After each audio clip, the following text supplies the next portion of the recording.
Before I buy something, I usually build a whole little story in my head. Sometimes that's useful, and sometimes that's the problem. Hey, it's ECAT. Think electronic cat. Yeah, welcome to my edit. Edited by ECAT. One thing I've realized, if something feels hard to declutter, the problem often started before I bought it. Let me explain. Before I buy something, I imagine how it's going to fit into my life, how I would wear it, how I would use it, what it might do for me, and how it might make me feel. Sometimes that helps me choose really well. And sometimes it gives things a place in my life that they never should have had. The imagination, the projection, and the little stories that can help me either buy well or completely mislead me. Essentially, we need to be honest with ourselves that the problem starts before we buy the item. That is, unless our imagination was doing us a favor. So I'll take an example of a pair of jeans. Most of us should have a pair, right? Now, whenever we shop for a pair of jeans, I'm sure there's a multitude of different considerations. For example, I might imagine how I would wear this said pair of jeans, the outfits that I'm going to construct with it, the shoes that I'm going to pair it with. I might imagine how I'm going to wear them at the weekend when I'm relaxing with my friends. Or I might imagine how I'm going to wear them to the office and I'm going to smarten them up a bit with a blazer or a nice shirt. I have this little movie going on in my head whenever I'm making this purchase. How are they going to fit me? How am I going to fit them into my life?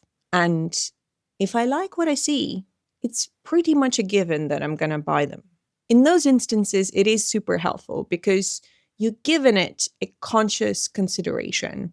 You making a conscious choice of choosing a pair of jeans.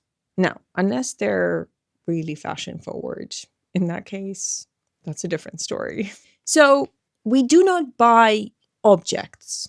We buy the scenes, the outcomes, and the versions of ourselves that own said objects. I want a pair of jeans that is going to enrich my life and not take away from it. I consider existing occasions, real life examples of how I'm going to style them. I consider the options and the versatility of the item. But imagination can be a double edged sword. How, you ask? Let's say I had an idea planted in my head because I saw something on social media and I saw this gorgeous, elegant sequin skirt. And suddenly I develop a desire that I wouldn't have had unless I spotted it. It wasn't something I was after in the first place. But because I imagined myself in a certain situation wearing said sequin skirt, it amplified my desire. And now I can't get it out of my head. Everywhere I go, every website I visit, it's in the back of my mind. I am now looking for the perfect sequin skirt. And this is where imagination starts that fire. It starts the fire of desire because in real life, the skirt does not fit. Suddenly, I imagine an occasion, which I don't have. Suddenly, I imagine myself wearing a style that might not suit me. The more I imagine, the more I pile up scenes that start serving me as evidence.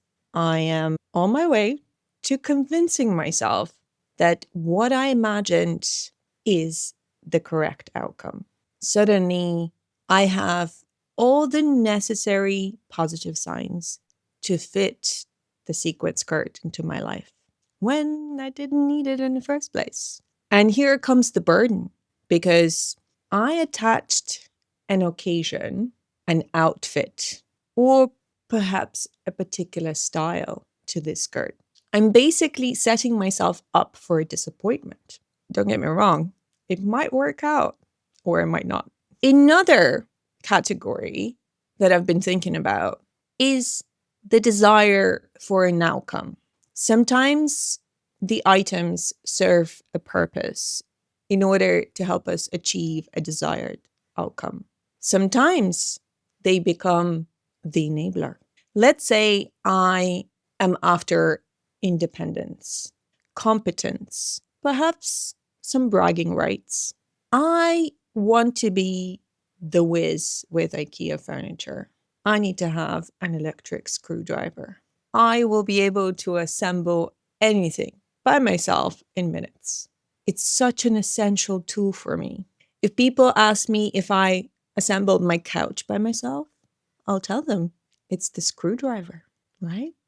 It performs a function, but also serves an identity that I've imagined for myself. There is nothing wrong with getting somebody else to do it, but the sense of satisfaction that I want to feel, the identity that I want to be associated with, screwdriver is a must. So I go on a journey to find said screwdriver.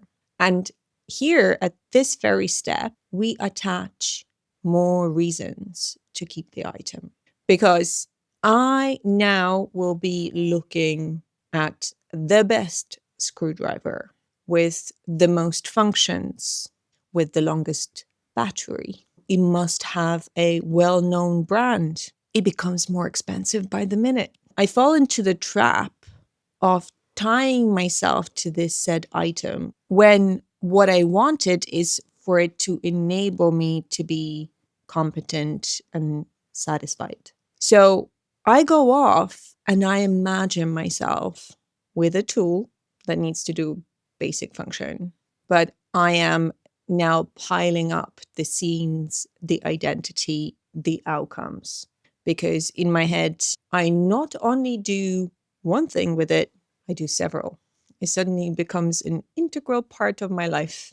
And that is all before I even bought the item. With all these reasons that I've considered before I handed over my money, I paid it forward. So when it comes to decluttering the item, all of these reasons are going to surface and keep me from letting go. Because by the time I want to let it go, it's no longer an object. It is the scene I imagined. It is the outcome I wanted. It is the identity I've attached to it. And if that didn't happen, I must be disappointed. This is why decluttering feels much more emotional than it should, don't you think? The thing is, and this is probably the biggest revelation that I've had, the item is innocent. It didn't ask to come into your life. It didn't ask you to be bought, but you've attached a backstory, character development, and a glorious outcome to owning that item. It doesn't know any better. It doesn't really care. And the only person who does is you. Sometimes imagination is super helpful. It is practical, but sometimes imagination loads the item with meaning it never asked for. So the problem doesn't start when we are decluttering. It starts way before we buy the item. We talk about being deliberate with the items that we bring into our life, but it's much harder to do it in practice than in theory. Why am I discussing this, might you ask? I kind of went down the rabbit hole of exploring the different aspects of decluttering. And all the thinking led me here. This is where we should all start. We should consciously catch ourselves during the mental movie whenever we are about to buy the item or when we are considering to buy the item. Because we never really buy the item itself. We buy the life that the item promises, but it doesn't really promise it to you. You attach the promise yourself. What do you think? Did that resonate with you at all? Let me know in the comments. And if you're into being more honest with yourself in order to have more fun and zero regrets, then hit subscribe and come back and hang out with me again. But don't go just yet. If you still got some time, I hope you stay and watch this next video. I'll see you again soon.